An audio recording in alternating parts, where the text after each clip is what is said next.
ঠিক আছে। তিনটি লাউ হারভেস্টিং চলতেছে আমাদের।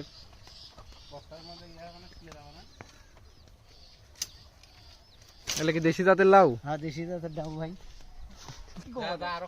দুটো থুস হ্যাঁ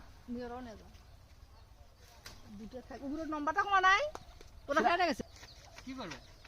আমার খাওয়ার জন্য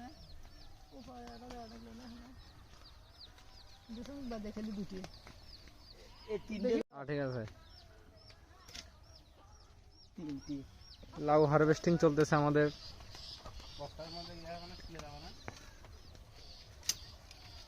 এগুলো কি দেশি জাতের লাউ? হ্যাঁ দেশি জাতের লাউ ভাই। দুটো থুস হ্যাঁ দুটো থাকে উপরে নম্বরটা কমা নাই ওটা খাই গেছে কি করবে? আমার খাওয়ার জন্য দুটো বাদে খালি দুটি এই তিনটে